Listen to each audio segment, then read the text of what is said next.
அனைவருக்கும் வணக்கம். திமுக கடந்த 2021 சட்டமன்ற தேர்தலில் கொடுத்த 525க்கும் மேற்பட்ட வாக்குறுதிகளில் 15% வாக்குறுதிகளை கூட நிறைவேற்றவில்லை என்பது இந்த நாட்டு மக்கள் நன்றாக அறிவார்கள்.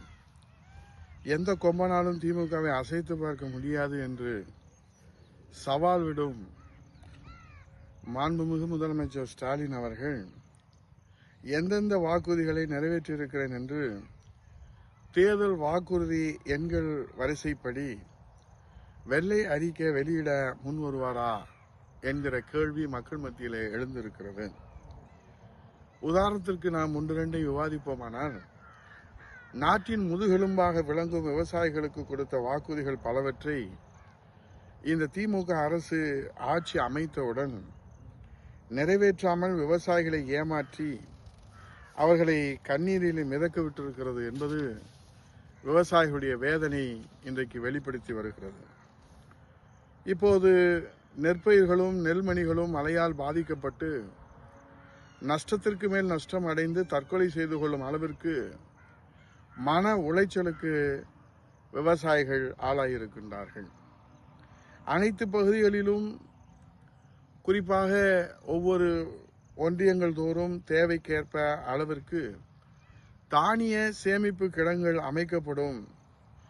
இவை உலர் கலங்குடன் கூடிய கொள்முதல் நிலையங்களுடன் இணைக்கப்படும் என்று திமுகவின் 50வது வாக்குறுதியை உரிய காலத்தில் உரிய முறையில் மாண்புமிகு முதல்வர் ஸ்டாலின் நிறைவேற்றாத காரணத்தால் காவிரி டெல்டா மாவட்டங்களில் லட்சக்கணக்கான நெல் மூட்டைகள் கொள்முதல் செய்யப்படாமல் மழையில் நனைந்து முளைத்து பாலாய் போய்விட்டதை மாண்புமிகு எதிர்க்கட்சியுடைய தலைவர், வருங்கால முதலமைச்சர் புரட்சி தமிழர் ஐயா எடப்பாடி அவர்கள் களத்திலே நேரிலே சென்று விவசாயிகளின் கண்ணீரை துடைக்கிற முதல் நேசக்கரமாக, கருணையின் வடிவமாக புரட்சி தமிழர் ஐயா எடப்பாடி அவர்கள் களத்தில் நின்று விவசாயிகளை பாதுகாத்தார் என்பதை இந்த விவசாயிகளும் இந்த நாட்டு மக்களும் நன்றாக அறிவார்கள்.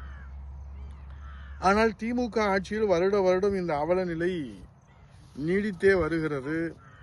நெற்றி வேர்வை நிலத்திலே சிந்தி பாடுபட்டு விளைவித்த நெல்மணிகள் சேதம் அடைந்ததற்கு விவசாயிகளுக்கு முழு நிவாரணம் கிடைக்கப் போவதில்லை. திமுக அரசின் அலட்சியத்தால் அல்லல்படும் விவசாயிகள் துயர் தீரப்போவதில்லை. நிவாரணம் வழங்க 1008 நிபந்தனைகள் விதிக்கப்படும். ஆனால் விவசாய முதலமைச்சராக புரட்சி தமிழர் ஐயா எடப்பாடியார் அவர்கள் நிவாரணம் வழங்குவதற்கும், இழப்பீடை வழங்குவதற்கும், காப்பீடை பெற்றுத் தருவதற்கும் விதிகளை தளர்த்தி அவர் விவசாயிகளுடைய பாதுகாவலருடைய பாதுகாப்பு அரணாக விளங்கினார் என்பதை இந்த நாடும் இந்த நாட்டினுடைய விவசாயிகளும் நன்றாக அறிவார்கள். ஆனால் இன்றைக்கு நிவாரணம் வழங்க 1008 நிபந்தனைகள் விதிக்கப்படுகின்ற காரணத்தினாலே விவசாயிகள் பயிர் செய்ய செலவு செய்த பணத்தில் பாதி கூட கிடைக்காமல் அவர்கள் கடன்காரர்களாக தவிக்கும் அவல நிலை உருவாகியிருக்கிறது. இந்த வேதனையான நிலையிலே நம் நெஞ்சம் பொறுக்க முடியாத செய்திகள் எல்லாம், நம் இதயம் சுக்குநூறாக இன்றைக்கு வேதனையிலே தத்தளிக்கிற செய்தியாக தமிழகத்திலே திமுக ஆட்சியிலே இந்த 3 ஆண்டுகளிலே மட்டும் 1968 விவசாயிகள் தற்கொலை செய்து தங்கள் உயிரை மாய்த்து கொண்டிருக்கின்றார்கள் என்று மத்திய அரசு வெளியிட்ட புள்ளி விவரங்கள் மூலம் நமக்கு தெரிய வருகிறது. கடந்த 2021-22 599 விவசாயிகள் தற்கொலை செய்திருக்கிறார்கள். 2022-23 732 விவசாயிகள் தற்கொலை செய்திருப்பதாக செய்திகள் வெளிவந்திருக்கிறது.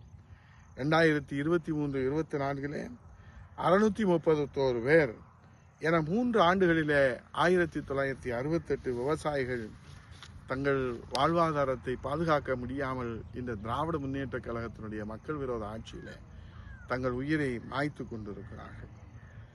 ஆகவே இன்றைக்கு வறட்சி, வெள்ளம் போன்ற இயற்கை சீற்றங்களால் சேதமடையும் பயிர்களுக்கு குறைந்தபட்ச இழப்பீடு கூட வழங்கப்பட முடியாத ஒரு சூழ்நிலை இருக்கிறது. ஆகவே குறைந்தபட்ச இழப்பீடு கூட வழங்கப்படாததை விவசாயிகளின் தற்கொலைக்கு காரணமாக இன்றைக்கு செய்திகள் வெளிவருகிறது. விவசாயிகளின் அவலநிலை குறித்து எத்தனை ஆய்வறிக்கைகள் வந்தாலும் இந்த திமுக அரசு, ஸ்டாலின் தலைமையிலான அரசு அதை கண்டுகொள்ளப் போவதில்லை. பயிர் காப்பீட்டு திட்டத்திலே தற்போது அந்தந்த பகுதி முழுவதிலும் இயற்கை சீற்றத்தால் பயிர் காப்பீட்டு தொகை விவசாயிகளுக்கு வழங்கப்படுகிறது. ஆகவே ஒரு தனி விவசாயி நிலத்தில் பாதிப்பு ஏற்படும் போது அந்த காப்பீட்டு தொகை வழங்கப்படுவதில்லை. அதனால்தான் இதனை கருத்தில் கொண்டு தனி நிலத்தில் பயிர்களுக்கு பாதிப்பு ஏற்பட்டாலும் இழப்பீடு வழங்குவதற்கு உரிய நடவடிக்கை எடுப்பதற்கு இயற்கை சீற்றம் மட்டுமின்றி வன விலங்குகளால் ஏற்படும் பயிர் சேதத்திற்கும் இழப்பீடு வழங்கக்கூடிய பயிர் காப்பீட்டு திட்டம் கொண்டு வரப்படும் என 57வது தேர்தல் வாக்குறுதியாய் இந்த அரசு நிறைவேற்றவில்லை, காற்றிலே பறக்க விட்டு விட்டது. ஆகவேதான் இன்றைக்கு விவசாயிகள் இன்றைக்கு வேதனையிலே புலண்டு கொண்டிருக்கிறார்கள். மேலும் மின் இணைப்பு கோரி விண்ணப்பித்த விவசாயிகள் அனைவருக்கும் தடையின்றி இலவச மும்முனை மின்சார இணைப்பு வழங்கப்படும் என்பதை திமுகவின் 44வது வாக்குறுதியில் நிறைவேற்றப்படவில்லை. தமிழகத்திலே தற்போது 23.60 லட்சம் விவசாய மின் இணைப்புகள் உள்ளன. திமுக ஆட்சியில் 2025 ஆகஸ்ட் 15 வரை இலவச விவசாய மின் இணைப்புகள் வழங்க கோரிய 2 லட்சம் விண்ணப்பங்கள் நிலுவையில் இருக்கின்றன. ஏதேதோ காரணம் கூறி விவசாய மின் இணைப்பு வழங்குவதை திமுக அரசு நிறுத்தி வைத்திருக்கிறது.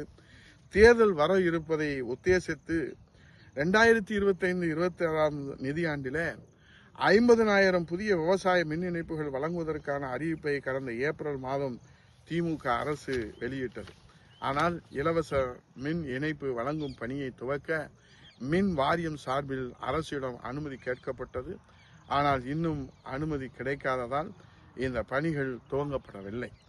இலவச விவசாய மின் இணைப்பு வழங்க இந்த அரசு முன்வருமா என்று விவசாயிகள் கவலையோடு கண்ணீரோடு காத்திருக்கின்றார்கள். ஒரு புறத்தில், இன்னொரு புறத்தில் நீட் தேர்வு ரத்து செய்யப்படும் என்று மாணவர்களை ஏமாற்றிய இந்த அரசு, கல்வி கடன் ரத்து செய்யப்படும் என்று மாணவர்களை ஏமாற்றிய இந்த அரசு, ஆண்டுக்கு 10 லட்சம் வேலை வாய்ப்புகள் தரப்படும் என்று இளைய சமுதாயத்தை ஏமாற்றிய இந்த அரசு, 5 லட்சம் அரசு காலி பணியிடங்கள் நிரப்பப்படும் என்று இன்றைக்கு அரசு வேலைவாய்ப்பு வழங்குவோம் என்று சொன்னார்களே, இன்றைக்கு அரசு வேலைவாய்ப்பை நிரப்புவதில் அவர்கள் கையாளுகிற முறைகேடுகளை பார்த்து கண்ணீரோடும் கவலையோடும் எதிர்காலத்தை கேள்விக்குறியாக தொலைத்துவிட்டு இந்த அரசு எப்போது வீட்டிற்கு போகும்? புரட்சி தமிழர் ஐயா எடப்பாடியுடைய தலைமையிலே அம்மாவினுடைய புனித அரசு, புரட்சி தலைவர் எம்ஜிஆர் அவர்களுடைய புனித அரசு மீண்டும் தாய் தமிழகத்திலே மக்களாட்சியாக மலர்கிற நாள், அந்த நாள்தான் இந்த தாய் தமிழகத்திற்கு விடிவு காலம் என்பதை கண்ணீரோடு காத்திருக்கிற மாணவ சமுதாயம், இளைய சமுதாயம், விவசாயிகள் என்று பட்டியல் நீண்டு கொண்டே போகிறது. அரசு ஊழியர்கள் போராட்டம், விவசாயிகள் போராட்டம், மாணவர்கள் போராட்டம் என்று போராட்ட களமாக தமிழகம் இன்றைக்கு காட்சியளிப்பதே இந்த அரசினுடைய இயலாமை, இந்த அரசினுடைய முறைகேடு என்று சொல்லி இதற்கெல்லாம் தீர்வு காண ஒரே வழி புரட்சி தமிழர் எடப்பாடியார் தலைமையிலே மக்களாட்சி மலர வேண்டும். திமுக ஸ்டாலின் தலைமையிலான மன்னராட்சிக்கு முடிவுரை எழுத வேண்டும் என்று கூறி விடைபெறுகிறேன். வணக்கம்.